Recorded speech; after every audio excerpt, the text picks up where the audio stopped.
good morning, ladies and gentlemen. I'm Dave Crouch, and this is Policy Talks, brought to you each month by Williamson, Inc., our Chamber of Commerce here in Williamson County. And just want to welcome our bright-eyed audience here at Columbia State. We always enjoy our facilities here, and thank you to Dr. Darrell Lampley and his crew.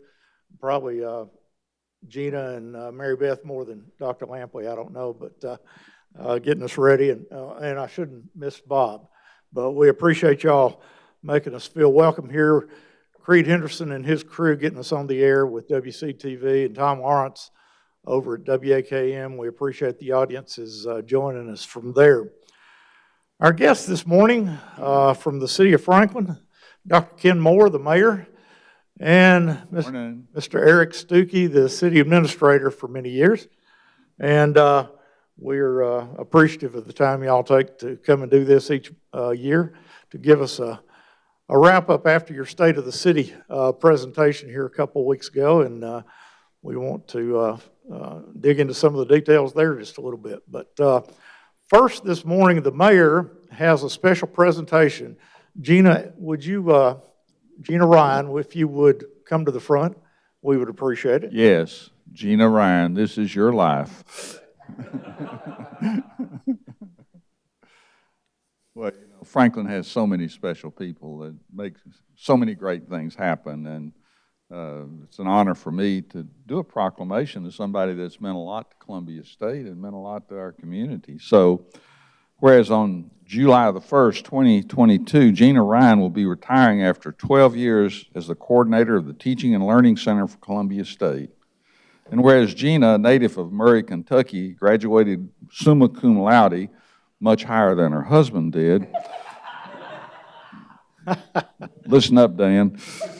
With a bachelor's degree in elementary education, went on to earn a master's degree in education. And whereas Gina was dedicated her working career to educating students in the state of Tennessee, and whereas she began her career as an elementary school teacher for 14 years in Cheatham County and Robertson County school systems, and went on to become the assistant director of the Sylvan Learning Center in Franklin for 10 years, and whereas she is married to Dan Ryan, and together they have raised 2 children, Daniel and Matthew, and have 3 grandchildren, and whereas Gina has been a trusted colleague, friend, advisor, teacher, and deeply appreciate the important contributions she's made to our community and to the state of Tennessee, and so many students that have come through here, and just you've had your hand on them. Now, therefore, I, Dr. Ken Moore, Mayor of the City of Franklin, on behalf of a grateful city, do hereby appreciate Gina's many years of dedicated service and offer her sincere best wishes for continued good health, happiness, and success in the next chapter of her life. Congratulations.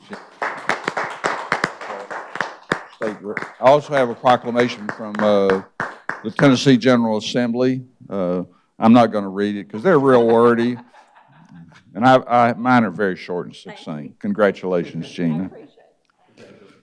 Lots of contributions to the community and to our welcome here. Got my notes. Not that that's done your homework, Mayor. That's not really important, but that's great. Eric, Mr. Mayor, your State of the City address, as always, was very entertaining, and I wasn't able to be there live, but I did watch it and had a few laughs with it. You know, if y'all ever get tired of running the city of Franklin, you probably got a career there somewhere in late night TV if you would like to do that. It was quite a show, though. But this morning we've got a different slideshow, and I think, Eric, you have put it together, so I'm going to let you present it first of all and tell us a little bit about what's going on in the city of Franklin. Sure. Well, thank you very much for having us, and it's great to be here. I was thrilled to know I was walking up to this college campus and didn't have an exam. You know, ever have that dream that you are in a class that you didn't know you had and you had to take an exam? No, fortunately, that's not what we're living today. We know this. We're covering some of the same content that we talked about at State of the City, but in a little different way. We will not be doing any fun videos, but you will get some charts and graphs, so that's exciting. We'll walk through some things, give you some context of what's going on, where we are, talk about, these are kind of some 4 key pillars that we talk a little bit about heading into this year. It has been sort of, from a staff standpoint, kind of our focus. Of course, quality of life is the business we're in, so how do we deliver on that? A strategic focus, refreshing that strategic focus, both in terms of things like it's time for the 5-year update of Envision Franklin, our land use plan, which had always been anticipated. So that's on the horizon with a new board, 4 new board members. How do we integrate and embrace the new leadership and vision that'll help us there, along with the team we have in place? And so looking at updating our strategic plan down the line as we move through this year. Building the best team we can. We're in the people business. We serve this community through our team, and how do we attract and retain the very best talent? That's a key focus of this year. And then delivering on these key capital investments that have been so important. We've got a 10-year, $380 million capital investment program that we're working on. And so we know those are critical elements to that top bullet, quality of life, how we deliver on roads and parks and key elements that will make our community an even better place to live. And so that's really been sort of our focus throughout this year, something we've talked about throughout, and I think you'll see that. We came out of the last couple years with some real challenges. Everybody has. So much disruption associated with pandemic and economic uncertainty. And our focus a year ago when we talked budget was, how do we be stronger? And I think we see a lot of ways that that is happening, and I think the next several slides will help you see that. So I'll keep rolling, Mayor, unless you want to jump in. Go ahead. All right. I'll jump in occasionally. All right. So the capital investment program, I'm going to hit some highlights of some programs that are some projects that are really nearing completion and give you just a quick update. We will not do a jet flight through, but you will get some good photos, so that's okay. This is a great project that is a partnership between the City of Franklin and Franklin Special School District. We are working to renovate and update ball fields at the Freedom Middle Poplar Grove campus, also adding additional amenities there to help those be great fields, both for the athletic teams at Franklin Special, but also for our community so that we can program that. And it's a great way to better utilize already publicly owned land to really serve a park-type function beyond just what the schools need, but also enhance what the schools have as a resource. So we're really proud of that. There's some other renderings of it. Let's give you a photo of what it looks like just a couple weeks ago, early May. This is a drone photo of that. You see the field starting to take shape. Those concession and bathroom areas are all kind of bricked in, so we're getting really close. We think by early September, we'll be able to play ball out there on these fields. So speaking of play, let's stay in the park realm. This is our Southeast Park, a great new component that we're bringing to the Southeast, where we've seen the greatest population growth, to enhance and bring those recreation facilities online. What we're doing right now is we're building an infrastructure to get to the site. We got to get across the river and to this site. We also have a great asset in the Robinson Lake area that is just north of this. What I tell folks is, think about this park, and there you see the bridge coming in. Think about this park as if you had Jim Warren in the south and Pinkerton to the north. So you have a passive park with great natural features in the north that is just meant to be enjoyed. Go to the lake, walk around, enjoy the open space. And then you've got the active play fields in the south with what will ultimately be 10 rectangular shaped fields. So think about football and lacrosse and rugby and those kind of sports. And then, of course, the jewel of that will be our first fully inclusive playground, LEG's Dream World. So that is will be a wonderful amenity. See a couple other photos there. Lots of different elements. And the whole concept is, for all abilities, all ages, doesn't matter, all can play together. And, of course, named after Elliot Grace Castro, Vice Mayor Brandy Blanton's late granddaughter, so who touched the community in so many ways. And this is a great way to honor her spirit and legacy in the community. And that's a $3 million fundraising city's matching dollar for dollar. So we're looking for Friends of Franklin Parks in the community to help fund that as well. All right, so let's touch on a couple other projects. This one's right outside my door on the west side of town and is nearly complete. This is the multi-use trail. We had done a segment of trail along 96 West a few years ago that went from really the Carlisle neighborhood all the way up to the Freedom Middle campus, and this will take it from that area all the way into downtown. And the trail is complete. We're basically doing punch list items now, so that's going to be open and operating. Actually, people are on it every day already.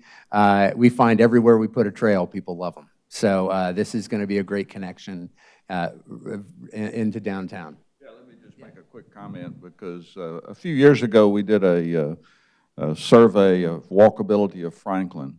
I've got a great deal of pride in Franklin. I ended up really upset whenever I saw the results. We weren't as walkable as we thought, so we've worked really hard to identify sidewalk gaps and connections, and I think the two big ones that you see are 96 East from downtown out to Mac Hatcher, and of course this one on 96 West. So we're working on getting connected and giving people more opportunity to walk and use other modes other than their bicycles. I mean, their cars.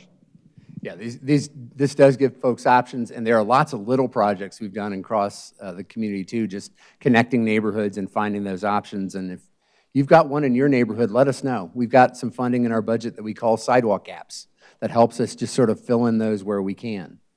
Okay, so Franklin Road, another big project. This extends streetscape elements, improves the roadway, replaces all the infrastructure in this stretch from downtown out to Harlansdale and the factory, have sidewalks on both sides, some of the streetscape beautification elements as well. And this project is on track to be completed by the end of July. So we will be thrilled to have that connection, that walkability, again, to and from downtown, out to the east and out to Liberty, and then you've got great sidewalk in areas that from Liberty that stretch all the way out to where we are today.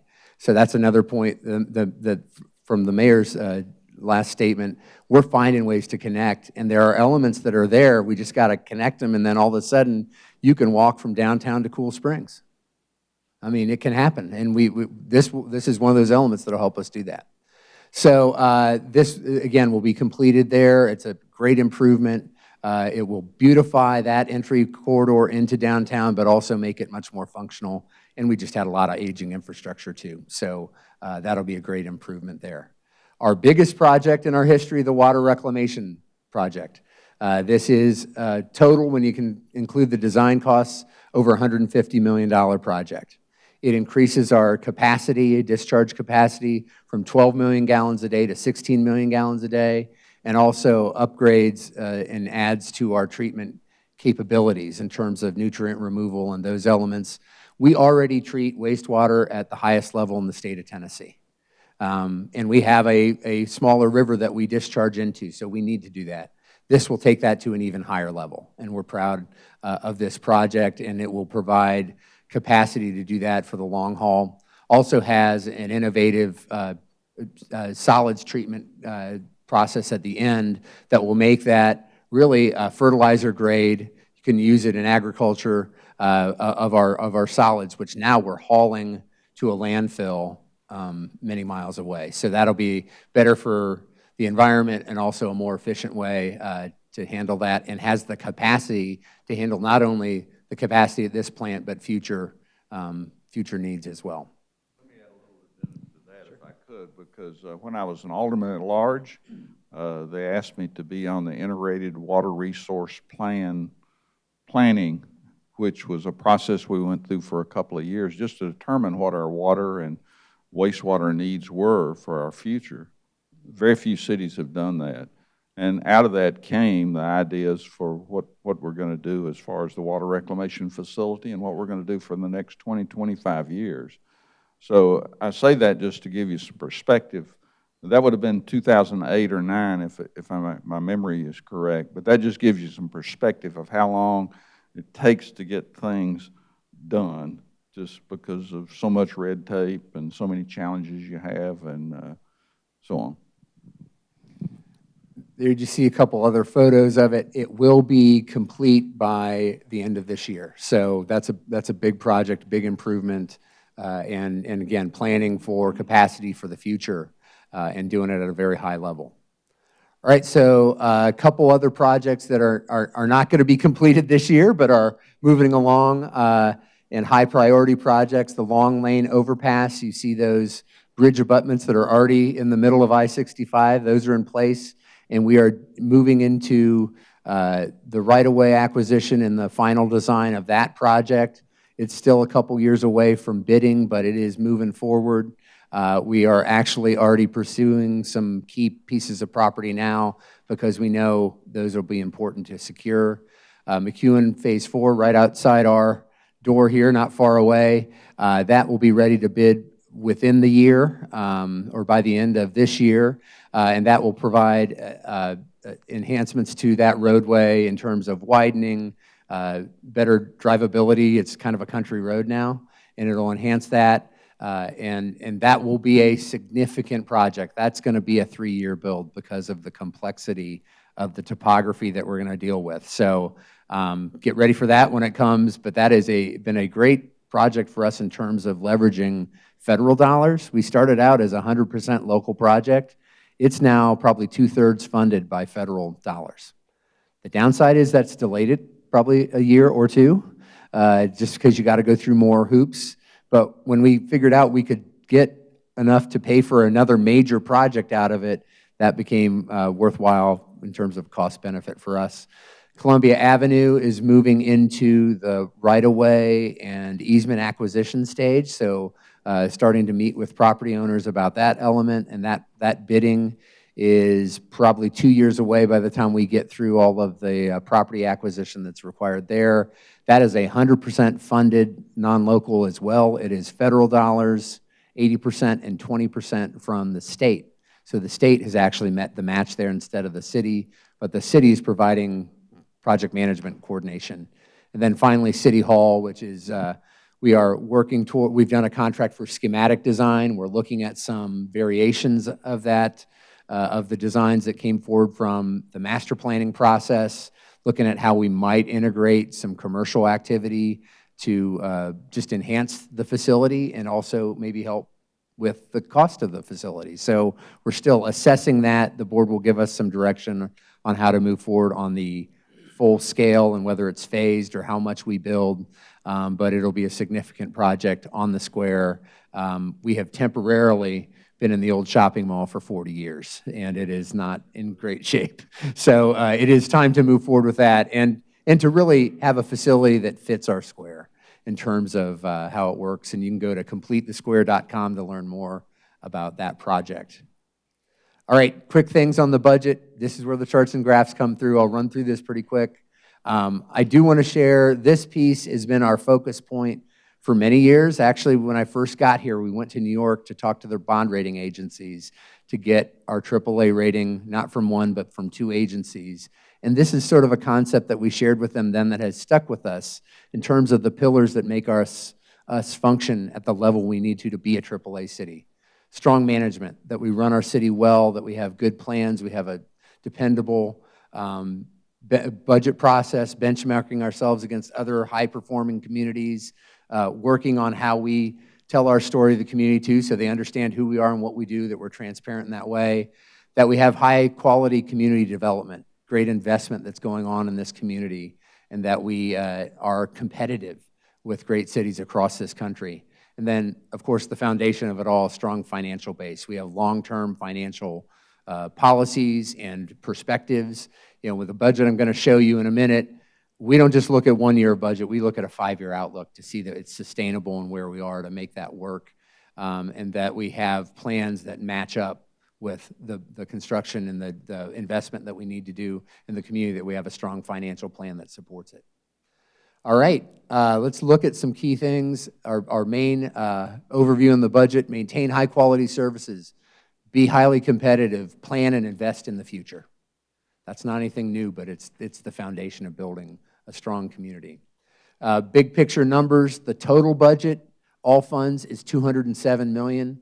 There is a 15% increase in that. That's a pretty big jump. Now, that is driven almost entirely by the fact that there's over $20 million of planned use of reserves from different funds, not the general fund, but different funds, to pay for capital projects. We're funding our capital investments nearly 60% with cash, and more in the 40% range of debt. So part of that is drawing on these reserves that we build up to help pay for projects instead of borrowing for projects where it makes sense. So that's really driving that increase in all funds. General fund, just under $95 million, a 2% increase from where we are today. Headline that everybody's glad to see, I think, no property tax increase, and still one of the lowest in the state of Tennessee at just over 32 cents per $100 of assessed valuation. And then the biggest part of this budget is an updated compensation plan for our city team. We have a comp plan, pay plan, that we use market numbers to support it, and we adopted it probably about 8-9 years ago. And I made a commitment to our team that we would update it every 3 to 4 years. That due date was when COVID kicked in. We had literally started the pay study and had to pull the plug because of all the disruption and uncertainty. And even a year later, there still was no data to really work from. Now we have that, and we're moving forward with a pay plan that we think really puts us where we need to be in terms of a highly competitive employer, both in public and private sector elements, and the right balance to attract and retain the team members that serve the community well. All right, some charts and graphs where the money comes from. Well over half of it comes from sales tax. We are sales tax dependent. That is just the nature of how we are structured with a local option sales tax. And then the state shared revenue that you see there is really also sales tax. It just comes back to us from the state of Tennessee through a per capita measure. Other elements, property tax, after we pay our debt service, is about 10% of our general fund revenue, and then various fees, et cetera, make up the rest of it. So looking at it a different way, over 80% of our revenue comes from consumption tax. That is somewhat unique, but that is also why we have a pretty high level of reserves that we maintain, because when and if an economy tanks, consumption is where you see it, realize it first. So cities that have more of a property tax-driven revenue, that is more stable inherently. That's just the nature of what we have. It's what helps keep our property taxes low, but the flip side is it can be impacted quickly by an economic downturn. So we have additional safeguards in place with a stronger reserve policy than most cities, and that's something the bond rating agencies always talk to us about. So where do we spend the money? By far, the biggest chunk goes to public safety, police and fire. Other areas, key areas, public works, about 15% of that budget are administrative and development areas in that 15% range. So we're primarily in the public safety business, but we're in the public service business overall with what we do in public works. Our people are where we spend the vast majority of our money, 72% for wages and benefits. As I said, we're in the people business, and that's especially a focus this year as we update our pay plan for the first time in 5 years. I think that's where we end, and I hope I got done in time, Dave, and gave you some information. So right on time, Eric. We've I told Eric that he could have 15, 20 minutes, but I wanted the rest because I've got a lot of questions. But the mayor is happy to hear that, I know. And nothing too bad though. Just to go back over a couple of questions that popped in my mind as you were going over the slides there, Eric. The water reclamation facility for old guys like me, that's what we used to call the sewer plant. And the going from 12 to 16 million gallons, what population of Franklin would that be adequate for in the future? Well, and that is a discharge number. So the more we're able to put into our reclaim system, that actually stretches the capacity even further. So as we build out reclaim, it actually helps us with the overall treatment capacity, because that when we talk 16, that's what we talk about in terms of discharge, right. Not just treatment, but it it would serve well into the 130, 140,000 population, I think realistically. One of the things we did in the... We're where now? We're at 85,000. So when you look at the lines that we drew when we did that integrated plan that the mayor referred to, we had 3 lines. We had sort of a conservative growth, a middle of the road, and an aggressive growth. So we did that 10, 12 years ago. We've compared that to the real line, and it is somewhere between the middle of the road and the aggressive line in terms of what we've really experienced. This community, the last 3 decades when we've done that federal census, we've hit right between 20 to 22,000 of growing population. I think you can assume that will continue, at least at that level going forward.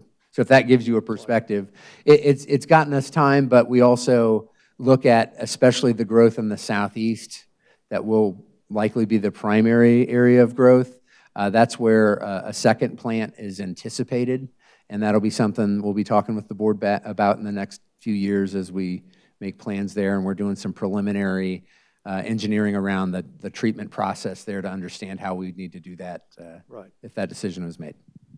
We'll circle back to more of that here in just a minute. The one thing that piqued my interest, farmers would probably be interested in your fertilizer. Is that going to be organic fertilizer or just the old-fashioned, good old-fashioned?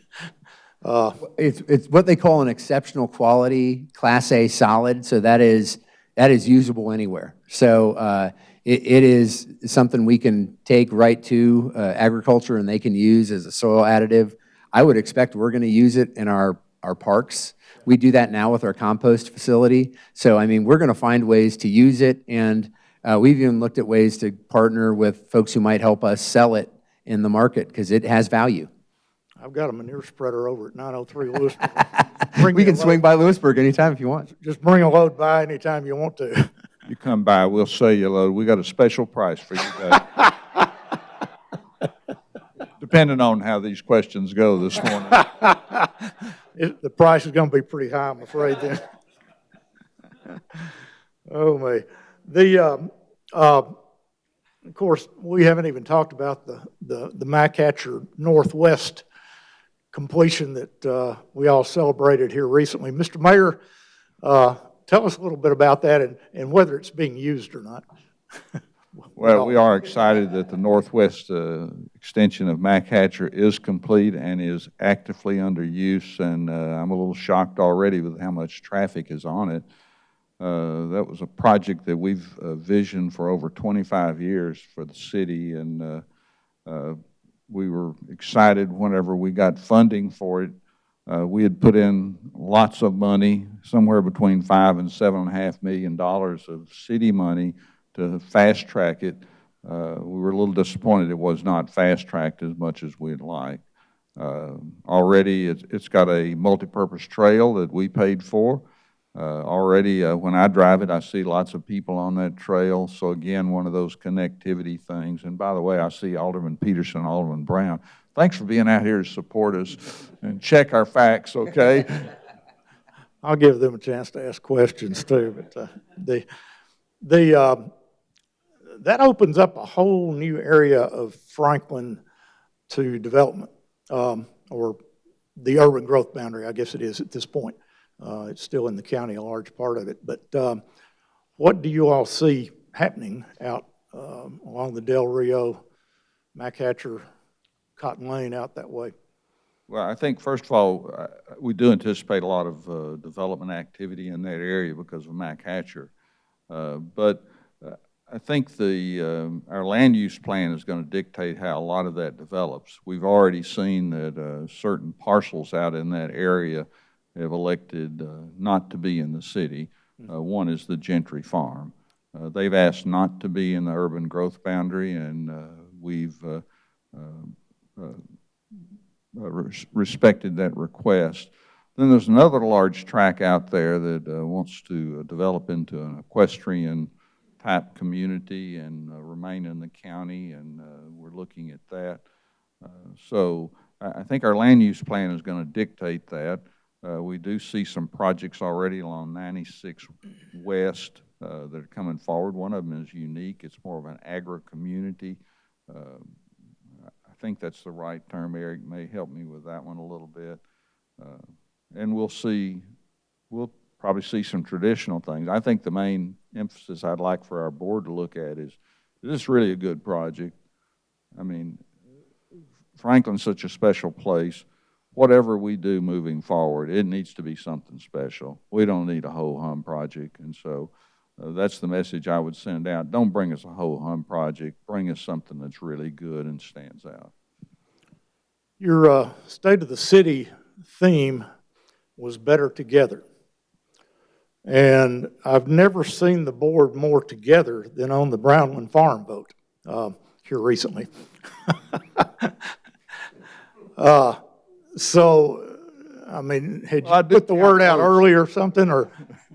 I do count votes a lot. I don't discuss how I think the votes might go, but it was a really interesting process because I applaud our entire board, and I also applaud the 4 new board members, how they dug in and worked and asked questions and studied. I mean, these 4, I don't want to I'm not saying anything negative about our old board members, but the new board members are so engaged, so exciting, and you know, for a guy that's the mayor to get 4 new members, I was pretty nervous.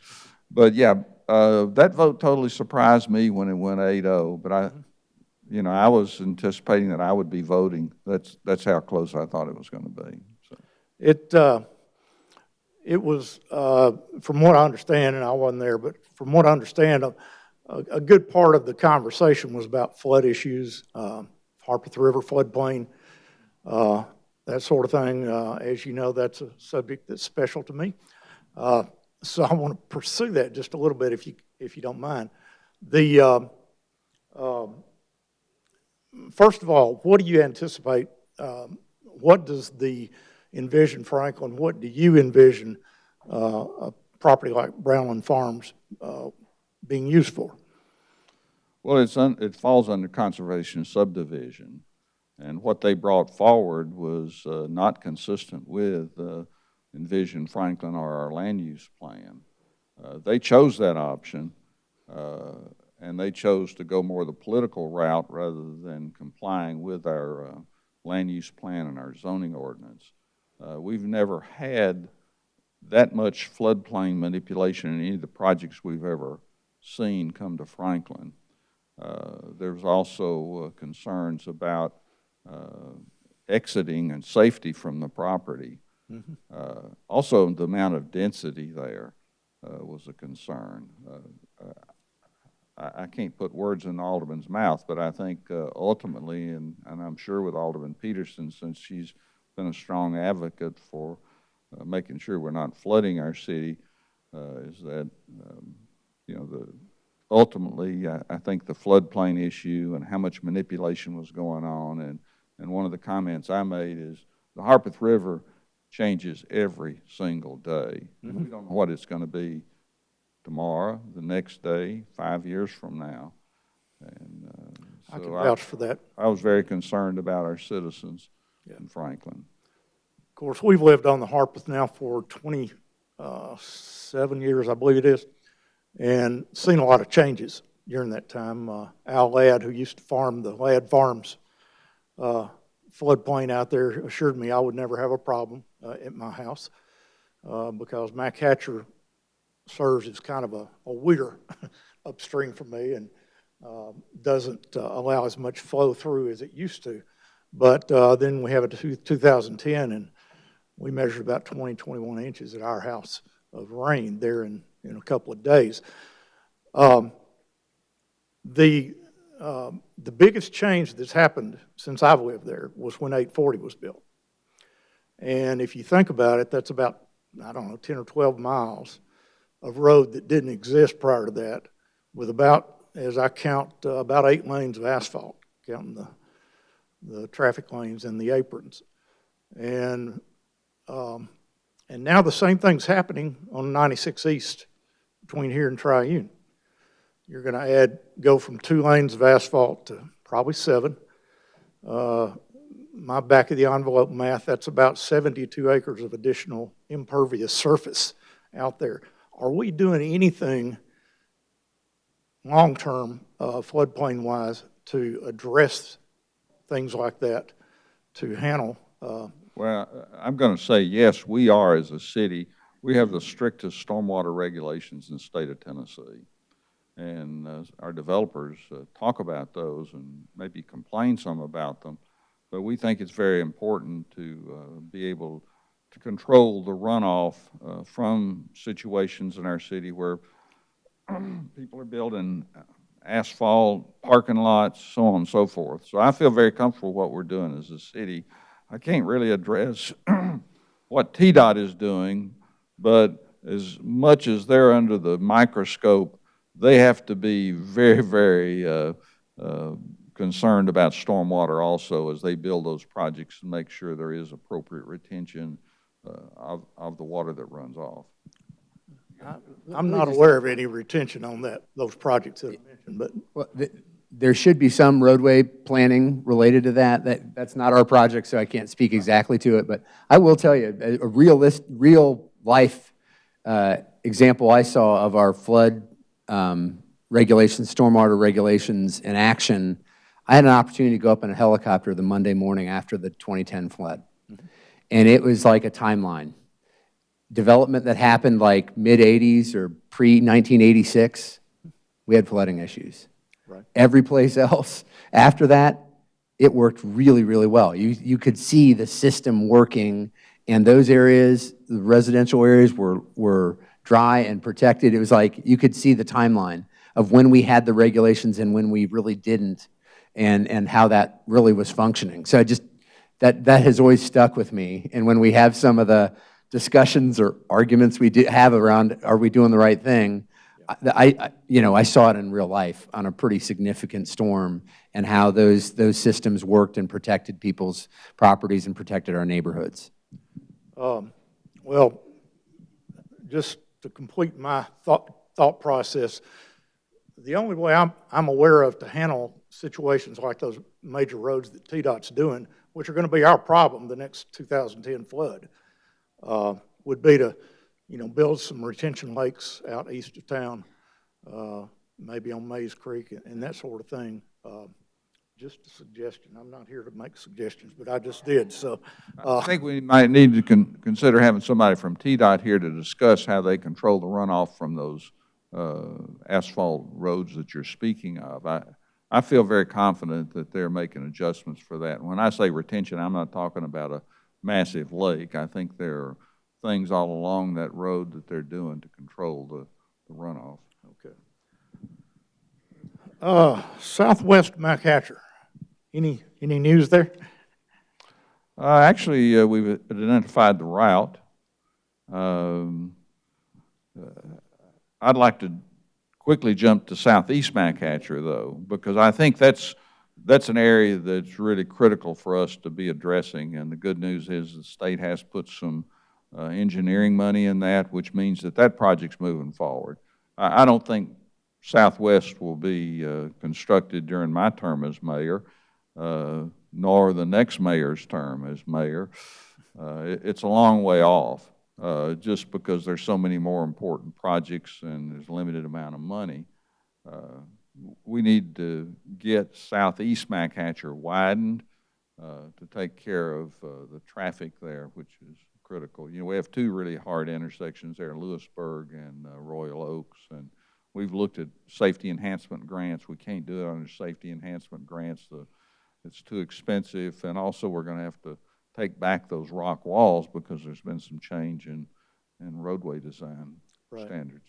Yeah, I'm familiar with that area too, and would welcome personally anything you do out that way.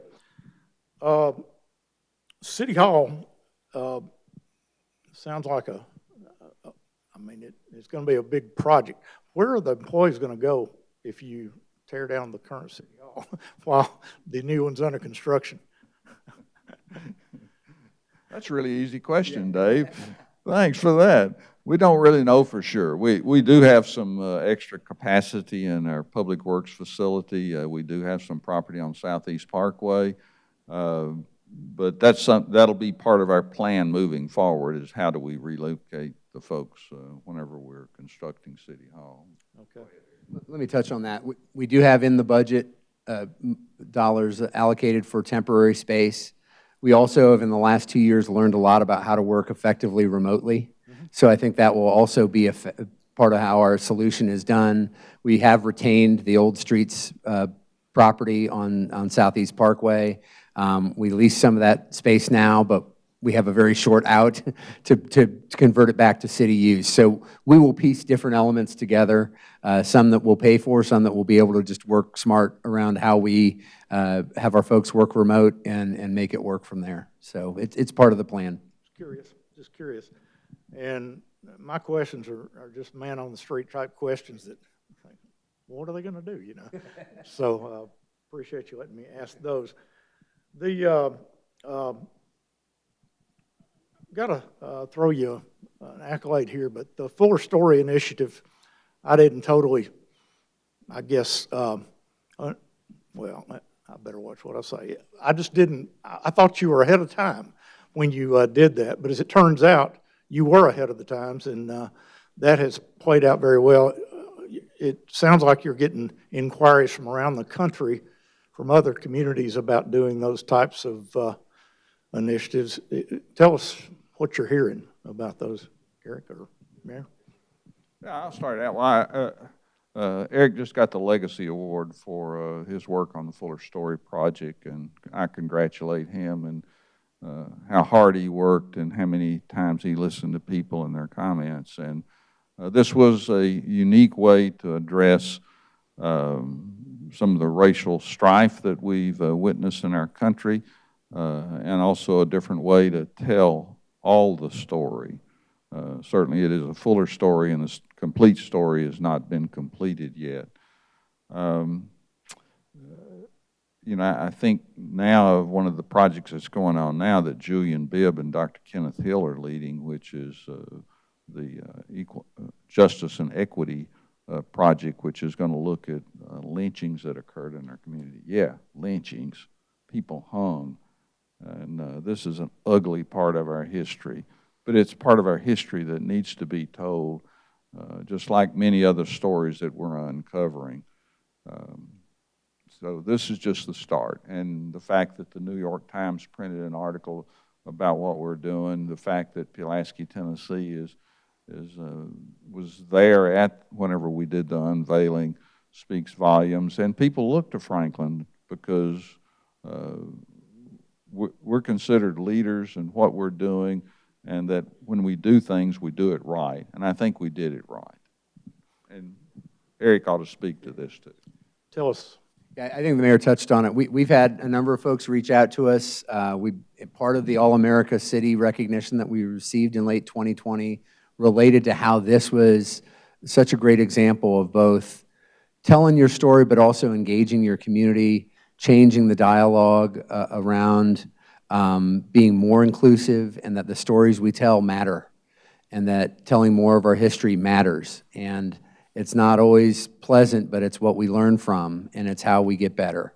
And we've had a number of communities reach out, as the mayor said, Pulaski, Tennessee's, I think even engaged the same sculptor that did the USCT statue to talk about what that might look like in their community. And of course, they've got some challenging history there as well in their community. So it's, the more we talk about it, the better we understand one another and understand a perspective that might not naturally be our own. Right. And that's part of community building, is understanding each other better. And you know, that's I think that's been an important example. Mayor talked about New York Times is here. I saw some media impressions number of over 1 billion media impressions off of that statue unveiling, just in terms of how people looked at it and thought about that. And I'm proud of how the community stepped up and embraced it and asked questions, but as they learned more, they're like, well, yeah, we ought to tell more of our history. It really, it felt controversial at the beginning, but it pretty quickly shifted to a, well, that just seems to make sense. If part of the concern is, well, we don't want to, you know, ignore history, we're not ignoring history. We're actually bringing more of it to light. Right. I think that's a positive, and that's part of what this community's character, I think, that's what our ideal has been, and we're living into that better, I think, in this time. Mr. Mayor? I got a quick comment about community. We saw the mass shooting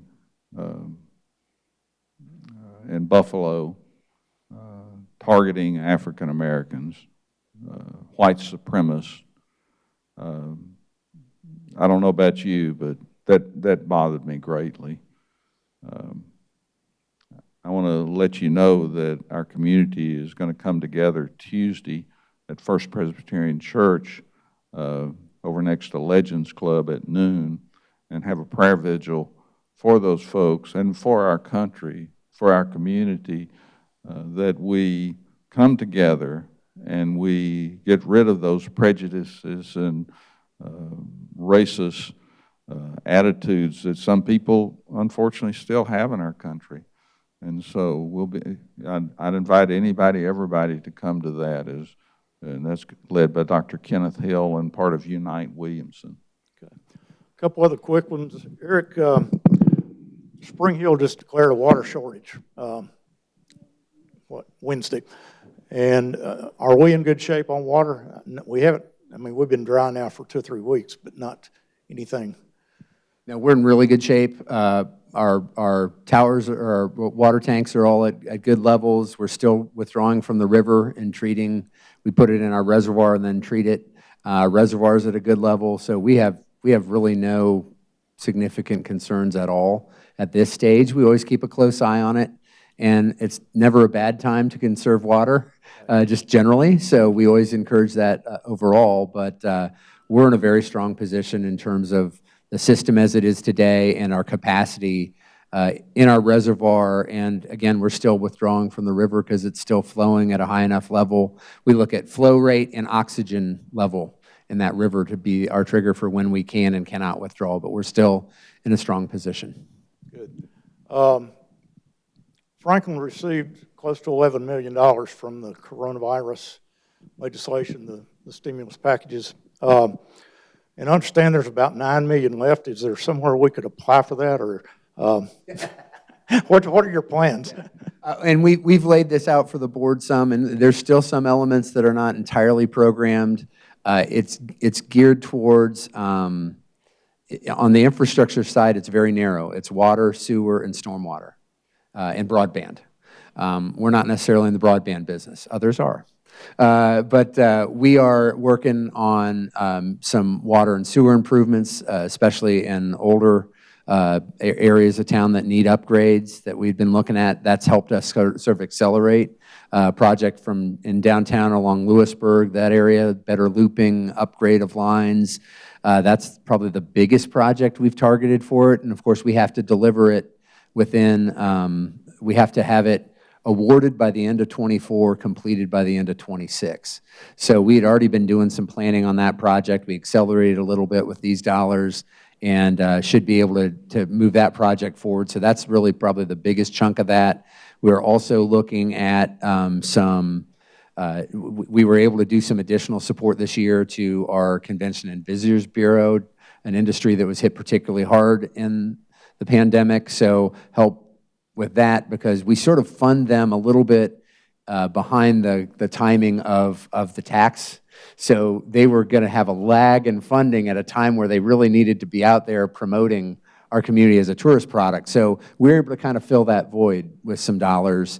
We're also going to update our parking count system in downtown and the parking decks. We have really cool technology that's being used by airports and amusement parks, large parks and sports facilities that'll be very user-friendly. That'll be completed by the end of this fiscal year.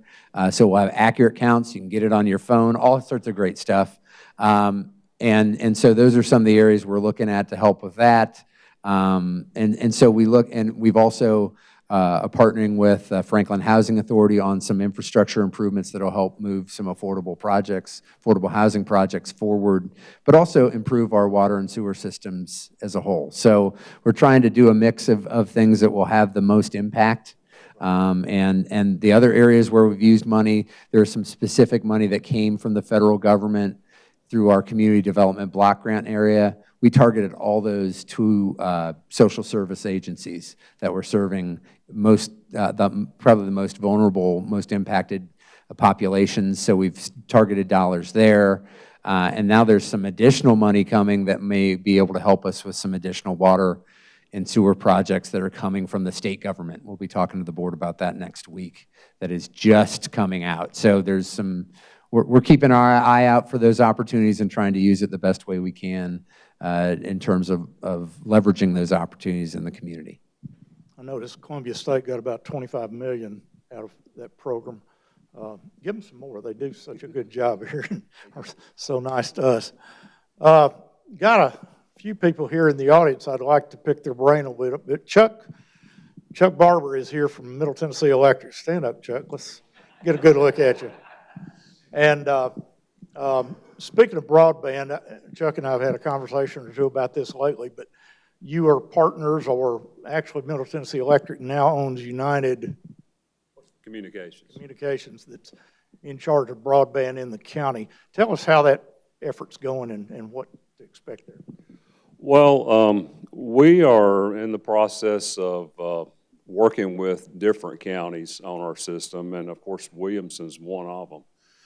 And Williamson County, as some of y'all know, Rogers made the statement that we were going to be a partner with them.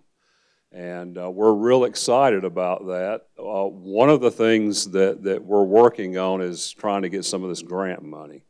And that's from the state. And I know the county has been diligent in getting together their resources and creating that grant along with United Communications. And it's an ongoing effort. The money's there. We're hoping that we get some of that. Obviously, our goal is to serve a lot of the area out toward 840, up toward Fairview area, as well as others.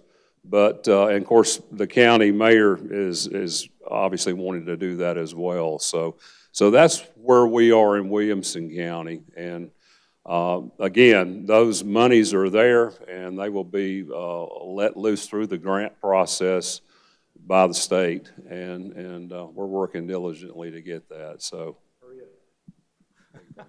I said, hurry up. Matt Ryan, you one of the new aldermen that they were talking about a few minutes ago, and how are you this morning? Well, thank you. The Brownland Farms was near and dear to your very personal. your ward. How do you feel about it now, and where do you want to see that go? Well, I feel great about it. Much like the mayor, pretty surprised by the 8-0 vote. Certainly since the first vote did not go Ann and I's way with a 6-2 shellacking, so we're pretty excited about that. But you know, I would echo the mayor's statement. You know, to not keep seeing sort of mediocre and vanilla stuff. We have some very special properties like Brownland, like Creekside, like the Southeast Corridor. I would say, you know, my hope for this board, my hope for sort of the next 4 or 5, however many years, is that we can be proactive and plan and more set the standard for what we want in our city and encourage creative ideas and use of our property and our land, and maybe even be more explicit as we do this Envision Franklin update for what it is that we really want in those places. I will acknowledge there's some confusion in some of that, and I think the more we can be clear about it and the more we can say this is what we really want and encourage developers to hit a bar that's a little bit higher than anywhere else, I think that's what we need to turn our focus for. Let's do something special in our city. I think we've earned the right to be able to ask for that and to expect that. All right, thanks, Matt. Ann Peterson, I like this audience that we have with us from time to time because you get public officials that are interested enough to come and even learn more, and we want to learn a little more from you. Anything new as a result of the new board that you see coming toward us, Ann, or what do you think? Well, it was kind of like whenever Ken and I were first elected, there was a big changeover and everything. So this is another time for a changeover. And as has been stated, I think we're very happy to see the people being very interested and wanting to learn a lot and do a good job. And I've got to say something about one of the projects that the mayor mentioned, the 4-laning of Mac Hatcher Southeast, I think is a big thing for us. But everything that they said was very good.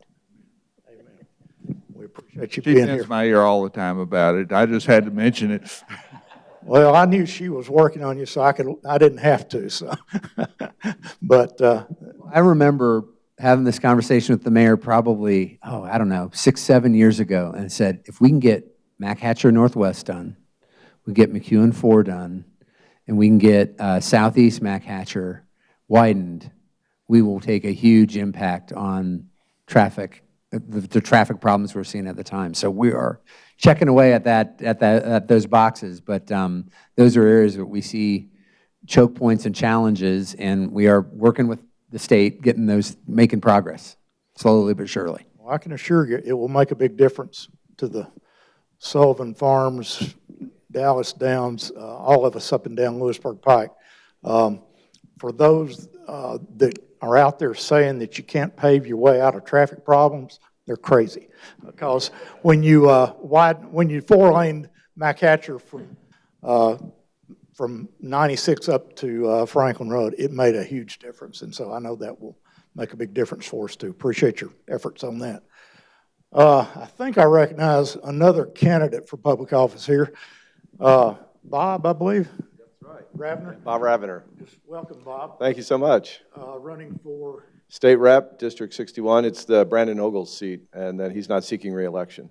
Okay. Live in downtown Franklin, lived in Williamson County for 14 years, and as you can tell, very involved in the community. One of the things I would add, first of all, running for office for the first time, my hats go off to anybody that serves in the public office, because it is really, really hard work, and these folks dedicate their time. And for all the people that I've been working with, and I've loved this community, they're doing a tremendous job, very dedicated and committed to what we're trying to get done here. We've got a lot of challenges in the next 20 years with population doubling. The mayor knows, Eric knows, the aldermen know. I've been active and involved in the community, both not only as an incoming president of the Downtown Neighborhood Association on the Friends of Franklin Parks Board, so very involved in a lot of these things, been working on the Civil War Historical Commission. And we've got so many things that we've got going on here, and I just want to continue that opportunity to work with the community. appreciate you being here, getting to know you a little bit. I don't recognize any other candidates. Am I missing anybody? I don't think so. I just want to be careful here. So the great audience.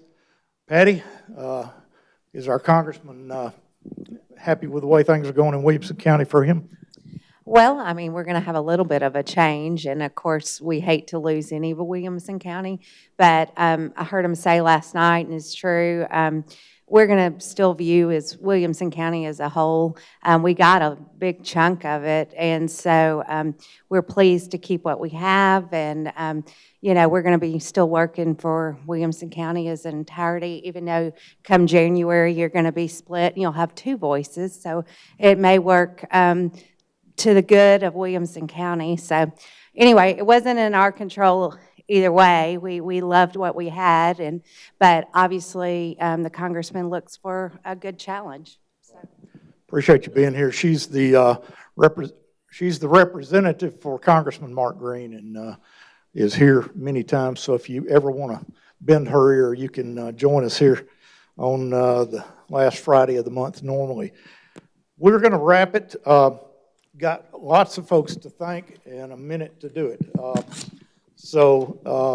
Mayor Moore and Eric, we appreciate you again taking the time to be here, subjecting yourself to our questions and bringing us up to date. It just, it's helpful to dig into details sometimes, and I enjoy doing that with you. Dr. Lampley, the Columbia State staff, again, thank you very much. Beautiful facility, and we enjoy being here. Gonna miss Gina, but we'll, Mary Beth will, I'm sure, take really good care of us, and Bob. The WCTV crew, Creed Henderson and his crew, WAKM and Tom Lawrence, little financial assistance coming from Vanderbilt University with the help of Lynn Maddox, our friend here, and AT&T and Dennis Wagner, and We appreciate their help. Chamber staff, of course, led by Matt Largen. Kel's the quarterback on this project, and we appreciate the backup. We've got Abby and Jenna, and of course, last but not least, Nancy Conway to kind of help us stay in touch with some of the things that are going on out there. Love our live audience here. Appreciate y'all being here. Next show is scheduled for June 24th. And Kel, I believe we've got Roger Sanderson on tap for that. One more, thank you, pointing at the coffee cup. Almost forgot the most important. But our McDonald's area franchisee, the Good Times Group, does have coffee for us here. Again, it's a better deal than senior coffee because it's free here. So come and get early here and get a little of the free coffee next month. Thank you very much. Appreciate y'all being here.